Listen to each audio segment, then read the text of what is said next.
salt and pepper. Bum bum bum bum. നമസ്കാരം. Double hose salt and പെപ്പറിലേക്ക് എല്ലാ മാന്യ പ്രേക്ഷകർക്കും സ്വാഗതം. ഒരു അതിജീവനത്തിൻ്റെ കാലഘട്ടത്തിലൂടെയാണ് നമ്മൾ കടന്നു പോകുന്നത്. എല്ലാവർക്കും ആശങ്കകളുണ്ട്. അതായത് ജോലിയുടെ, എന്താ പറയുക, നമ്മൾ പുറത്തിറങ്ങുന്നതിൻ്റെ, അങ്ങനെ ഒരുപാട് ആശങ്കകളാണ് എല്ലാവരുടെയും ലോകം മുഴുവൻ ഇങ്ങനെ മനസ്സിലുള്ളത്. എന്തായാലും ഞാൻ ഇന്ന് ഈ പറയുന്ന നാടൻ വിഭവമായി നിങ്ങളുടെ മുമ്പിൽ വരുമെന്നുള്ള സ്ഥിരം വാഗ്ദാനം പോലെ ഇന്നും ഒരു നാടൻ വിഭവമായിട്ട് ഞാൻ നിങ്ങളുടെ മുമ്പിൽ വന്നിട്ടുണ്ട്. അപ്പോൾ അങ്ങനെ ഈ നാടൻ വിഭവമായി ഞാൻ എൻ്റെ പ്രിയ സുഹൃത്തിനെ സന്തോഷ് കള്ളിക്കാടൻ അദ്ദേഹത്തിനെ വിളിച്ച് ഇവിടെ ഒരു ചേട്ടനെ അറേഞ്ച് ചെയ്ത് നിർത്തിയിരിക്കുകയാണ്. അപ്പോൾ നമ്മുടെ നാടൻ വിഭവം എന്താണെന്നൊക്കെ നമുക്ക് ചേട്ടൻ്റെ അടുത്ത് ചോദിച്ചറിയാം. അപ്പോൾ എല്ലാവർക്കും നന്മകൾ നേർന്നുകൊണ്ട് എന്താ പറയുക, ഒരു പ്രാർത്ഥനയോടുകൂടി നമ്മുടെ ഇന്നത്തെ എപ്പിസോഡ് ആരംഭിക്കുന്നു. ചേട്ടൻ നമുക്ക് സ്വാഗതം ചെയ്യാം. ചേട്ടാ, സോൾട്ട് പേപ്പറിലേക്ക് സ്വാഗതം. കൈ തരാൻ പാടില്ല എന്നാണ് നമുക്ക് തന്നുപോയി, ഇനിയിപ്പോൾ എന്തായാലും തിരിച്ചെടുക്കാൻ പറ്റില്ല. എന്തായാലും അപ്പോൾ ചേട്ടൻ്റെ പേര്? എൻ്റെ പേര് സജീവ്കുമാർ. എത്ര വർഷമായി ഈ പറഞ്ഞ പോലെ പാചകം ഈ രംഗത്ത് ഞാൻ ഇറങ്ങിയിട്ട് 30 വർഷം അടുപ്പിച്ചാവും. 30 വർഷമായി. അതൊരു ഈ പറഞ്ഞ വലിയൊരു കാലയളവാണ്. ആ ഒരു കാലയളവിൽ ശരിക്കും പറഞ്ഞു കഴിഞ്ഞാൽ എവിടെയൊക്കെ ജോലി ചെയ്തിരുന്നു, എന്തൊക്കെയായിരുന്നു? ഞാൻ പാചകം തന്നെയാണ് എൻ്റെ മെയിൻ. കേരളത്തിൻ്റെ ഏകദേശമുള്ള എല്ലാ ഭാഗങ്ങളും കാറ്ററിംഗ് ആയിരുന്നു അതോ? രണ്ടും കാറ്ററിംഗ് ആയിട്ടുണ്ട്, അല്ല കൂലിക്ക് പോയി ചെയ്യുന്ന രണ്ട് രീതിയിലും ചെയ്യുന്നു. കല്യാണങ്ങളൊക്കെ ചെയ്ത് കല്യാണം തന്നെ മെയിൻ ആയിട്ടുള്ള ആണല്ലേ. അപ്പം ഞാൻ ചോദിക്കുന്നത്, കല്യാണത്തിന് ഈ പറഞ്ഞ പോലെ മറക്കാൻ പറ്റാത്തൊരു അനുഭവം എന്ന് പറഞ്ഞ് എന്തെങ്കിലും ഉണ്ടോ? ഒരുപാട് അനുഭവങ്ങളുണ്ട്. പറഞ്ഞ പെട്ടെന്ന് പ്രേക്ഷകരോട് പറയാൻ പറ്റുന്ന എന്തെങ്കിലും ഒരുപാട് അനുഭവങ്ങൾ എന്ന് പറഞ്ഞു കഴിഞ്ഞാൽ, കൂടെ നിൽക്കുന്ന സ്റ്റാഫുകളിൽ അവർക്ക് തന്നെ ഈ ഒരു 3-4 വർക്ക് വരുമ്പോഴത്തേക്ക് വർക്ക് ക്ഷേമങ്ങൾ ഉണ്ടാകുന്നത്. ചെറുപരിപ്പിന് വരും സാമ്പാർ പരിപ്പെടുത്തി പോയി, കടലപ്പരിപ്പിന് വരും സാമ്പാർ പരിപ്പെടുത്തി പോയി, അത് തിളച്ച് വരുമ്പോഴത്തേക്ക് അതിൻ്റെ മണം അടിക്കുമ്പോഴത്തേക്കാണ് പരിപ്പ് മാറി അവർ പിന്നെ കംപ്ലീറ്റ് കോരി മാറ്റേണ്ട ഗതിയുണ്ട്. പിന്നെ ഒന്നേന്ന് വീട്ടുകാരെ കടക്കാരന് ചെന്ന് പിടിച്ചുകൊണ്ടത്തി ചെയ്യേണ്ട അവസ്ഥകൾ ഉണ്ടായിട്ടുണ്ട്. അത്തരം നഷ്ടങ്ങൾ എന്ന് പറയുന്നത് നമുക്കാണ് വരുന്നത്, അവർക്കല്ല വരുന്നത്. നമ്മുടെ ശ്രദ്ധക്കുറവുണ്ടാവുന്നത് നമുക്ക് തന്നെയാണ് തോന്നുന്നത്. തീർച്ചയായിട്ടും. അപ്പോൾ ഈ പറഞ്ഞ പോലെ അതൊക്കെ നമ്മുടെ എന്താ പറയുക, അത് ഈ തൊഴിലിൻ്റെ ഭാഗമായിട്ടാണ് വരുന്നത്. ഭാഗമായിട്ടാണ് കാര്യം. അവരെ കുറ്റം പറഞ്ഞിട്ട് കാര്യം വർക്ക് വരുമ്പോഴത്തേക്കെല്ലാം ഒരുമിച്ച് വരും. കാര്യം ഈ വീട്ടുകാരെക്കാളും മണ്ഡപക്കാരെക്കാളും ഏറ്റവും ഉത്തരവാദിത്തം ഉള്ളത് കല്യാണ വീട്ടിൽ പെണ്ണിൻ്റെ ആൾക്കാർക്കും പയ്യൻ്റെ ആൾക്കാർക്കും ഏറ്റവും ഉത്തരവാദിത്തം ഉള്ളത് പാചകക്കാർക്ക്.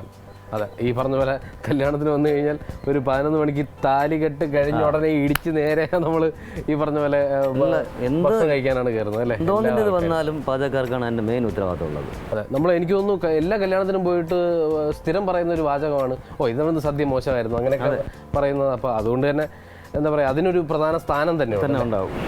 മേശരി എന്ന് പറഞ്ഞ ഒരു സ്ഥാനം തന്നെയാണ്. ഇന്നത്തെ സാഹചര്യത്തിൽ എന്ന് പറഞ്ഞാൽ കൂലിക്ക് ആളും പഠിക്കാൻ ആളില്ല, മനസ്സിലായി. പണിക്കാളുണ്ട്, മെയിനായിട്ട് പഠിക്കാൻ ആരും പുതുതായി ആരും വരുന്നില്ല. ഇന്നത്തെ ലോക സാഹചര്യം അതാണ്. എന്തായാലും ചേട്ടനെ നമ്മുടെ സോൾട്ട് ആൻഡ് പെപ്പറിൻ്റെ പ്രേക്ഷകർക്ക് വേണ്ടി പരിചയപ്പെടുത്താൻ കഴിഞ്ഞാൽ ഒരുപാട് സന്തോഷം. അപ്പോൾ എന്തായാലും നമുക്ക് നമ്മുടെ വിഭവം എന്താണ് ഇന്ന് നമ്മുടെ പ്രേക്ഷകർക്ക് വേണ്ടി? ഓക്കെ, ഇന്ന് പുഴുങ്ങിയ കപ്പയും ബീഫുമാണ് ഇന്നത്തെ. പുഴുങ്ങിയ കപ്പയും ബീഫും, അത് നമ്മുടെ നാടൻ തോരനാണ്. ബീഫ് തോരൻ. നമ്മൾ ചിക്കൻ തോരൻ നമ്മൾ കേട്ടിട്ടുണ്ട്. ഈ പറഞ്ഞ പോലെ ചിക്കൻ തോരൻ നമ്മൾ ഒരുപാട് കഴിച്ചിട്ടുണ്ട്. എനിക്കൊന്ന് ഈ ഒരു നമ്മൾ നിൽക്കുന്ന ഒരു പ്രദേശം, എനിക്കൊന്ന് ചിക്കൻ തോരൻ ഭയങ്കര ഫേമസ് ആയിട്ടുള്ള കുറേ ഹോട്ടലുകൾ പ്രദേശങ്ങളിലൊക്കെ ഉണ്ട്. പക്ഷെ നമ്മളിന്ന് ട്രൈ ചെയ്യാൻ പോകുന്ന സംഭവം എന്ന് പറഞ്ഞു കഴിഞ്ഞാൽ, ചേട്ടൻ നമുക്ക് വേണ്ടി ഉണ്ടാക്കി തരുന്നത് ബീഫ് തോരനാണ് അല്ലേ? ബീഫ് തോരൻ. അത് ഞാൻ കഴിച്ചിട്ടില്ല, ഇതുവരെയും കഴിച്ചിട്ടില്ല. അതൊരു പുതിയൊരു വിഭവമാണ്. നമ്മുടെ കപ്പ പുഴുക്കിൻ്റെ കൂടെ ബീഫ് തോരൻ എന്ന് പറഞ്ഞാൽ എങ്ങനെ ഉണ്ടാവും ടേസ്റ്റ് എന്നൊക്കെ നമുക്ക് നോക്കാം. അപ്പോൾ നമ്മുടെ ഇൻഗ്രീഡിയൻസ്: വെളുത്തുള്ളി, ഇഞ്ചി, പച്ചമുളക് ചതച്ചത്, ചെറിയ ഉള്ളി ചതച്ചത്, മസാല, മുളക് പൊടി, കടുവറക്കാനുള്ളത്, തേങ്ങ, പച്ചമുളക്, ഇത്രയേ ഉള്ളൂ. അപ്പോൾ ഇത് നമ്മൾ ഈ ചതച്ച് വയ്ക്കുന്നതിൻ്റെ അതിൻ്റെ പ്രത്യേകത എന്തായാലും അത് ടേസ്റ്റ് കിട്ടാൻ വേണ്ടി കൂടുതൽ ടേസ്റ്റ് കിട്ടാൻ. മറ്റേ ഭയങ്കര ഒരു സമയം പിടിക്കുന്നതിനേക്കാൾ ബീഫ് നമ്മളിപ്പോൾ നമ്മൾ അവിച്ച് വെച്ച മഞ്ഞപ്പൊടി, ഉപ്പ്, വെളുത്തുള്ളി, പച്ചമുളകൊക്കെ ഇട്ട്, മഞ്ഞപ്പൊടി, ഉപ്പ് നമ്മൾ നോർമലി ഇട്ടത് അതിന് മാത്രമേ. പക്ഷേ അല്ലാതെ ഈ എന്താ പറയുക, പച്ചമുളക്, ഇഞ്ചിയും വെളുത്തുള്ളിയും കൂടെ ഇടുന്നത് എനിക്കൊന്ന് വളരെ റെയറായിട്ട് കിട്ടാന്ന് പറഞ്ഞാൽ ആ കഷ്ണത്തിൽ അതിൻ്റെ ടേസ്റ്റ് കിട്ടും. അതിൻ്റെ ഒരു ചാറിൻ്റെ ഒരു നമ്മൾ അവിച്ചെടുക്കുമ്പോൾ ഈ വെള്ളം മാറ്റുന്നതുകൊണ്ട് ഇതാണ് അതിൻ്റെ ഒരു സംഗതി ഇരിക്കുന്ന ഒരു സംഭവം. അതിൻ്റെ ചെറിയ എരി അതിൽ കിട്ടും. അപ്പോൾ ഇത് പ്രധാനമായിട്ട് നമ്മളിത് ഈ സൈസിലാണോ നമ്മൾ പീസ്, നമുക്ക് ഫ്രൈഡ് സൈസിൽ? ഇത് നമുക്ക് തോരന് വേണ്ടി കട്ട് ചെയ്ത പീസാണ്. തോരന് വേണ്ടി സെപ്പറേറ്റ് ഫ്രൈ പീസ് വലുതാണ്, കുറച്ചുകൂടെ വലുതാണ് അല്ലേ? അപ്പോൾ നമ്മൾ മാക്സിമം ഇത് ചെറിയ പീസ് ആക്കുക എന്നുള്ളതാണ്. എത്രത്തോളം ചെറിയ അത്രയും ടേസ്റ്റ് കൂടുതൽ. അപ്പോൾ അത് നിങ്ങൾ ചെയ്യുന്ന സമയത്ത് അതൊന്നും ശ്രദ്ധിക്കുക പ്രധാനമായിട്ടും. അപ്പോൾ നമ്മുടെ പരിപാടി അങ്ങ് തുടങ്ങിയാലോ? ഓക്കെ, ശരി. അപ്പോൾ നമുക്ക് തുടങ്ങിയേക്കാം. നമുക്ക് ആദ്യം കടുക് വറുത്ത് പാത്രം ചൂടാക്കിയതിന് ശേഷം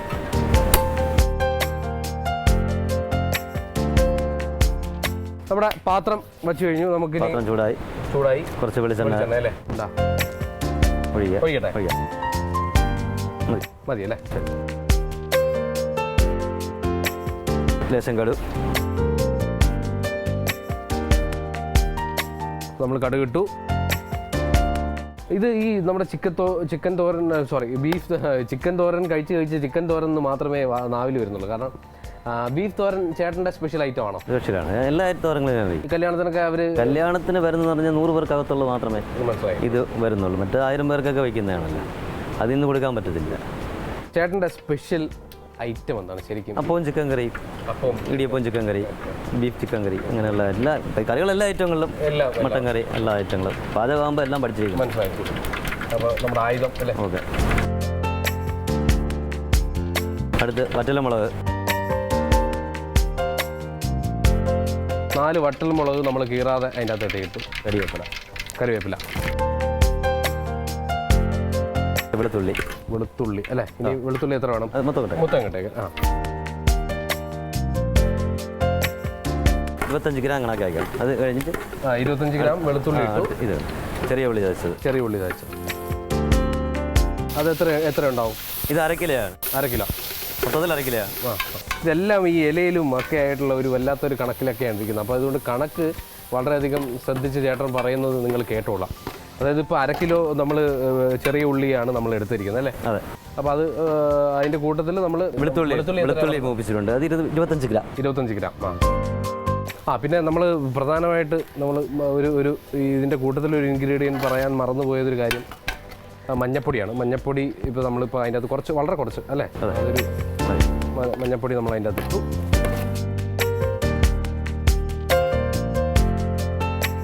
ഇതിപ്പോൾ നമ്മളിപ്പോൾ എത്ര ബീഫിനുള്ള ഇതിൻ്റെ ഒരു കണക്ക് എങ്ങനെയാണ്? ഇതിൻ്റെ കണക്ക് എന്ന് പറഞ്ഞാൽ 1 കിലോ ബീഫിന് 300 ഗ്രാം ഉള്ളിയാണ്. 300 ഗ്രാം ഉള്ളി എന്നുള്ളത്. ഇതിൻ്റെ വേസ്റ്റ് പോകുമ്പോഴത്തേക്ക് ഇപ്പോൾ നമ്മൾ 1.5 കിലോ ഉണ്ട്. അപ്പോൾ 1/2 കിലോ വാങ്ങിച്ചിട്ടുണ്ട്. വേസ്റ്റ് പോയി കഴിഞ്ഞാൽ 400 ഗ്രാം ഉള്ളി നമുക്കിത് കിട്ടും. അതാണ് ഒരു കണക്ക് വരുന്നത്. മനസ്സിലായി. ഇതിൻ്റെ അടുത്ത് നമ്മൾ ഇടാന്ന് പറഞ്ഞാൽ പച്ചമുളക്. അത് മുഴുവനും കിട്ടേക്കാം. ഇത് എത്ര പച്ചമുളക് ഉണ്ടാവും? ഇതൊരു 10 എണ്ണം, മൊത്തത്തിൽ 10 എണ്ണം. അതെ. അത് കഴിഞ്ഞ് ഇഞ്ചി ചതച്ചത്,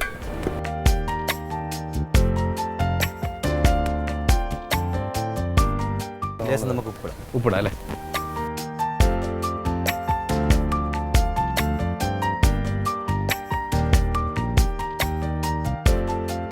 നമുക്കിതിപ്പോൾ എരിവ് കുറച്ച് കൂടുതലൊക്കെ വേണം തോന്നുകയാണെങ്കിൽ നമുക്ക് ഈ പച്ചമുളക് കൂടുതൽ ഇടുന്നതിന് കൂടുതലിടാം. കാര്യം ഇത് തോരനായിട്ട് വരുന്ന തോരൻ മഞ്ഞ കളറാണ്. എരി കുറവാണ്. മുളക് പൊടിയിലെ അംശം കുറവാണ്, മഞ്ഞപ്പൊടിയിലെ അംശമാണ് കൂടുതലാണ്. പച്ചമുളകിൻ്റെയും വെളുത്തുള്ളി ഇഞ്ചിയുടെയാണ് എരി വരുന്നത്. അപ്പോൾ നമ്മുടെ 1.5 കിലോ ബീഫ് നമ്മൾ ഇതിൻ്റെ അകത്തേക്ക് ബീഫ് തോരന് വേണ്ടി നമ്മൾ തട്ടാൻ പോവാണ് അല്ലേ? അതെ.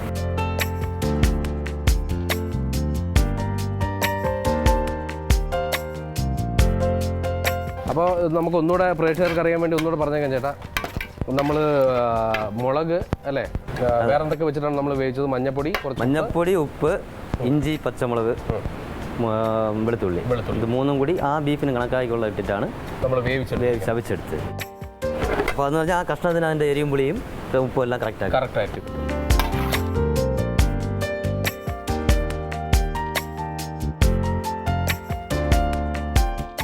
അപ്പോൾ നമ്മുടെ 1.5 കിലോ ബീഫ് ഇട്ട് നമ്മളിങ്ങനെ അതിൻ്റെ സംഭവങ്ങൾ ബീഫ് തോരനുള്ള സംഗതി എനിക്ക് എങ്ങനെ പോയാൽ ഈ ചിക്കൻ തോരൻ എന്ന് മാത്രമേ ശരിക്കും പറഞ്ഞാൽ നാവിൽ വരുന്നുള്ളൂ.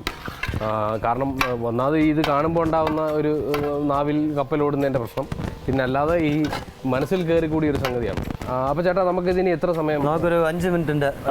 ഓക്കെ. നമ്മളിന്ന് ഉണ്ടാക്കിക്കൊണ്ടിരിക്കുന്ന ബീഫ് തോരനാണ്. അപ്പോൾ ചേട്ടൻ പറഞ്ഞ 5 മിനിറ്റ് സമയം കഴിഞ്ഞു. ഇനി മസാല ഇടാം അല്ലേ ചേട്ടാ? മസാല തന്നെ തേങ്ങ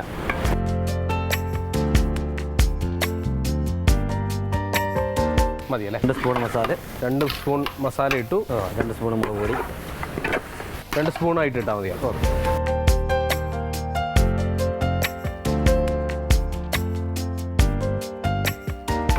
തേങ്ങ നമുക്ക് കുറച്ച് മതിയല്ലേ? കുറച്ച് മതി.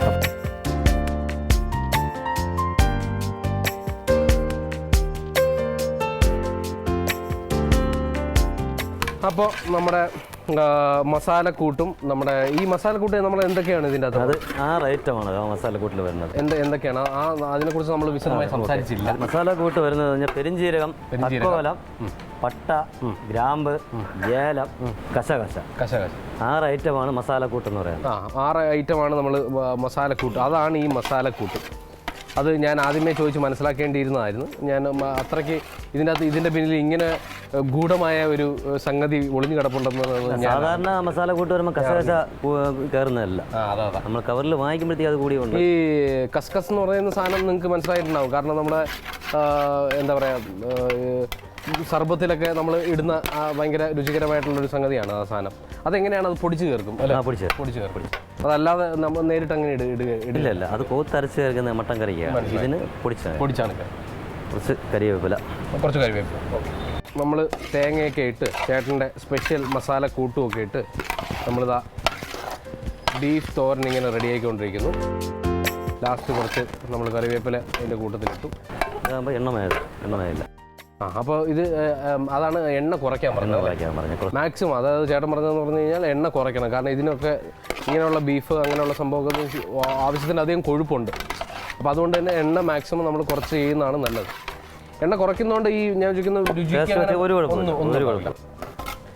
അപ്പോൾ എന്തായാലും ഇത് കാഴ്ചയിൽ തന്നെ എനിക്ക് തോന്നുന്നു നമ്മുടെ ചിക്കൻ തോരൻ്റെ അതേ മെത്തേഡാണ്. ടേസ്റ്റ് വേറെയാണ് അല്ലേ?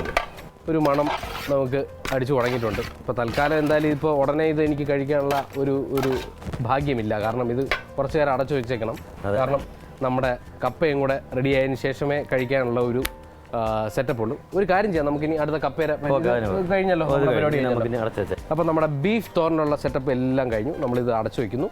അത് കഴിഞ്ഞ് നമ്മുടെ ഈ കപ്പയ്ക്കുള്ള കാര്യങ്ങളൊക്കെ ഞങ്ങളിവിടെ ഒന്ന് അറേഞ്ച് ചെയ്യാം. അതിൻ്റെ ഒരു ചെറിയൊരു സമയം 2 മിനിറ്റ്. നമ്മുടെ സമയം കഴിഞ്ഞ് മടങ്ങി വന്നിരിക്കുകയാണ്. അപ്പോൾ നമ്മളിവിടെ ചേട്ടനെല്ലാം സെറ്റാക്കി റെഡിയാക്കി വെച്ചു.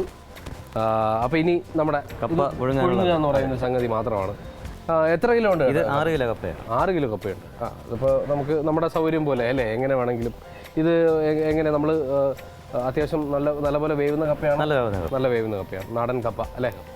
അപ്പോൾ എനിക്ക് അങ്ങനത്തെ കപ്പ ഇപ്പോൾ കിട്ടാൻ ഭയങ്കര ബുദ്ധിമുട്ടാണല്ലേ ഈ പറഞ്ഞ പോലെ മരവ് കപ്പകളായിരുന്നു. അത് കാരണം നമുക്ക് അങ്ങനെ എന്താ പറയുക, അങ്ങനെ കുഴഞ്ഞിരിക്കുന്ന ഒരു കപ്പയുടെ സംഭവം വളരെ റെയറായിട്ടാണ് കിട്ടുന്നത്.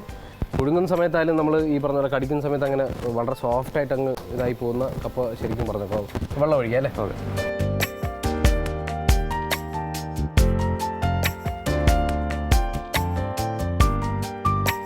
അപ്പോൾ നമ്മൾ വെള്ളം ഒഴിച്ചു അല്ലേ? ഓക്കെ.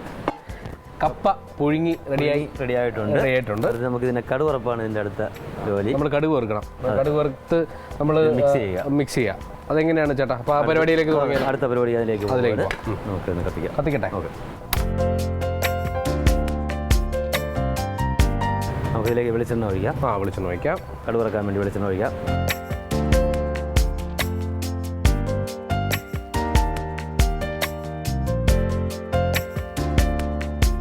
ഉഴുന്നാണ് നമ്മുടെ അത്. എത്ര എനിക്കൊന്നു പല സ്ഥലങ്ങളിലും പല രീതിയിലായിരിക്കും ചെയ്യുന്നത്. അതിപ്പോൾ എനിക്കൊന്ന് തിരുവനന്തപുരത്തിൻ്റെ ഒരു ശൈലിയാണ്,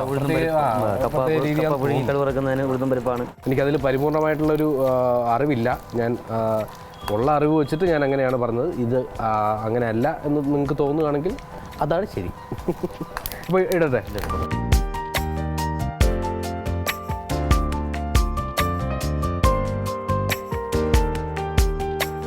സാധാരണ ഇതിൽ മഞ്ഞപ്പൊടി ഇട്ട് ചെയ്യുന്ന ആൾക്കാരും ഉണ്ടെന്ന് തോന്നുന്നല്ലേ? നമ്മൾ തിരുവനന്തപുരം മേഖല മഞ്ഞപ്പൊടി ഇടില്ല.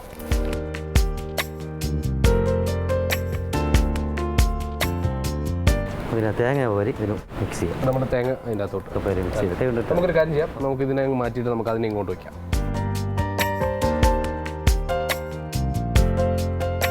തേങ്ങ വച്ചിട്ട്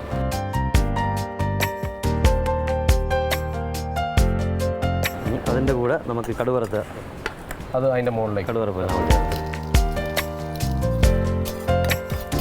ആഹാ, ഇതിൽ എണ്ണ ഒഴിക്കാൻ പാടില്ല, അതേ ഉള്ളൂ. അതാണ് നമ്മളത് കറക്റ്റായിട്ട് എണ്ണ ഒഴിച്ച് കഴിഞ്ഞാൽ അതിൻ്റെ ടേസ്റ്റ് തന്നെ വല്ലാതായി പോകും അല്ലേ? ഇതാകുമ്പോൾ തുറതുറ കപ്പ പുഴുങ്ങി കിട്ടും. അങ്ങനെ നമ്മൾ കാത്തിരുന്നു നമ്മുടെ നാടൻ വിഭവമായ കപ്പ പുഴുങ്ങിയതും ഇതിനൊന്ന് ഇളക്കി മറിച്ച് കൊടുത്ത് കഴിഞ്ഞാൽ എനിക്ക് അതൊന്ന് നമ്മളൊന്ന് കുലുക്കിയെടുത്താലും മതി അല്ലേ?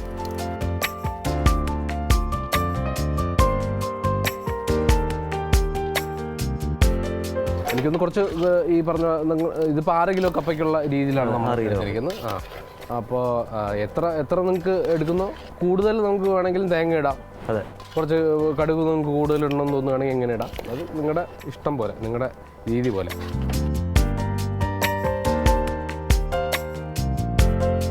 കപ്പ നമ്മുടെ 2 ഐറ്റവും നമ്മുടെ സംഗതി ഞങ്ങൾ റെഡിയായി സെറ്റായി കഴിഞ്ഞു അല്ലേ? അതെ. അപ്പോൾ നമ്മുടെ കപ്പ നമ്മൾ ഇതിലേക്ക് മാറ്റുകയാണ്. അടുത്ത നമ്മളിതിലേക്ക് വേണ്ടി ബീഫ് തോരൻ. അതുപോലെ ഇത് കഴിഞ്ഞിട്ട് നമ്മളൊന്ന് ചൂടാക്കിയിരുന്നു അല്ലേ? ഒന്ന് ലൈറ്റായിട്ടൊന്ന് ചൂടാക്കി. കാരണം ഈ കപ്പ ഉണ്ടാക്കുന്ന ഒരു സമയത്തിൽ അതിൻ്റെ ഒരു ആ ചൂട് മാറണ്ട, ആ ചൂടോടുകൂടി കഴിക്കാൻ വേണ്ടിയിട്ട് ഞങ്ങൾ ചൂടാക്കി. ഓക്കെ, ടേബിളിലോട്ട്. അങ്ങനെ നമ്മുടെ ബീഫ് തോരനും കപ്പ പുഴുങ്ങിയതും, അത് കടുകിട്ടൊക്കെ റെഡിയാക്കി എടുത്ത കപ്പ പുഴുങ്ങിയതും റെഡിയായിട്ടുണ്ട്. അപ്പോൾ നമ്മുടെ പ്രേക്ഷകരൊന്ന് കണ്ട് ആസ്വദിക്കാം. അവരാസ്വദിച്ചതിന് ശേഷം ഞാൻ കഴിക്കാം. ഓക്കെ. അപ്പോൾ നിങ്ങൾ ആസ്വദിക്കും.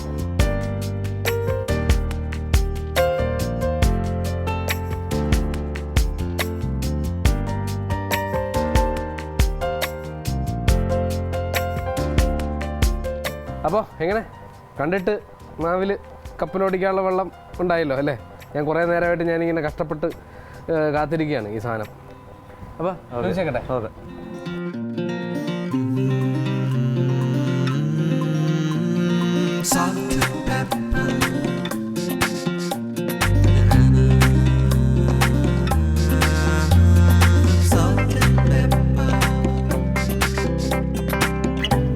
ഞാൻ എന്തായിരിക്കും പറയാം? കഴിച്ച അതിൻ്റെ മണത്തിൽ തന്നെ എല്ലാം ഉണ്ട് എന്നാണ് എൻ്റെ വിശ്വാസം. കാരണം ഞാൻ ഉപ്പ് നോക്കിയല്ല ഇത്. മണത്തിലും രുചിയിലും ഗംഭീരം, ഒന്നും പറയാനില്ല. കാരണം ഒന്നും പറയേണ്ട ആവശ്യമില്ല. അതുകൊണ്ട് തന്നെയാണ് ഞാൻ അങ്ങനെ പറഞ്ഞത്. എന്തായാലും തകർത്തിട്ടുണ്ട് ചേട്ടാ. കാരണം ബീഫ് തോരൻ എന്ന് പറഞ്ഞിട്ട് നമ്മുടെ ചിക്കൻ തോരൻ്റെ അതേ ഒരു ഫ്ലേവർ തന്നെ നമുക്ക് കിട്ടുന്നുണ്ട്. പക്ഷെ ആ ബീഫിൻ്റെ ഒരു എന്താ പറയുക, ബീഫ് ഇട്ടതിൻ്റെ ഒരു ആ ഒരു വ്യത്യാസം മാത്രമേ ഉള്ളൂ. ബാക്കി നമ്മൾ അതിൻ്റെ തേങ്ങയും അതിൻ്റെ ഒരു ടേസ്റ്റും ഒക്കെ സെയിം തന്നെയാണ്. അപ്പോൾ ചേട്ടാ, നമ്മുടെ സോൾട്ട് ആൻഡ് പെപ്പർ എപ്പോഴും ഈ പറഞ്ഞ പോലെ നാടൻ വിഭവങ്ങൾ തേടി ഇപ്പോൾ ഇങ്ങനെ അന്വേഷിച്ചുകൊണ്ടിരിക്കുകയാണ്. അത് നാടൻ രുചികൾ പ്രേക്ഷകരിലേക്ക് കൂടുതൽ എത്തിക്കാനാണ് ഞങ്ങൾ ശ്രമിച്ചുകൊണ്ടിരിക്കുന്നത്. ഇങ്ങനൊരു നാടൻ രുചി ഞങ്ങൾക്ക് വേണ്ടി ഒരുക്കി തന്നതിന് ഒരുപാട് സന്തോഷം, ഒരുപാട് നന്ദിയുണ്ട്. അപ്പോൾ ചേട്ടൻ്റെ ഇനിയുള്ള എല്ലാ പ്രവർത്തന എന്താ പറയുക, കല്യാണവും അങ്ങനെയുള്ള കാര്യങ്ങളെല്ലാം നല്ല രീതിയിൽ മുന്നോട്ട് പോട്ടെ. അതിന് എല്ലാവിധ പ്രാർത്ഥനയും നേരുന്നു. അപ്പോൾ ഇങ്ങനെ ഒരു നല്ല രുചി ഞങ്ങൾക്ക് തന്നതിന് ഒരുപാട് സന്തോഷം. അപ്പോൾ സോൾട്ട് ആൻഡ് പെപ്പറിൻ്റെ പ്രേക്ഷകരോട് എന്തെങ്കിലും പറയാനുണ്ടോ? അത് എല്ലാവരും ഇത് വീട്ടിലിരുന്ന് ചെയ്യാവുന്ന എളുപ്പം ചെയ്യാവുന്നൊരു പണിയാണ്. അതെ, അത് എണ്ണ കുറച്ച് ഉപയോഗിക്കുക, അത് മാത്രമാണ് പറയാനുള്ളത്. അപ്പോൾ നമ്മുടെ ചേട്ടൻ പറഞ്ഞ പോലെ എണ്ണ കുറച്ച് ഉപയോഗിക്കുക. അപ്പോൾ നിങ്ങളിത് എല്ലാവരും ട്രൈ ചെയ്ത് നോക്കണം. അപ്പോൾ അടുത്ത ആഴ്ച ഗംഭീര വിഭവമായിട്ട് ഞാൻ നിങ്ങളുടെ മുമ്പിലുണ്ടാവും. ഡബിൾ ഹോസ് സോൾട്ട് ആൻഡ് പെപ്പറിൽ ഗുഡ് ബൈ.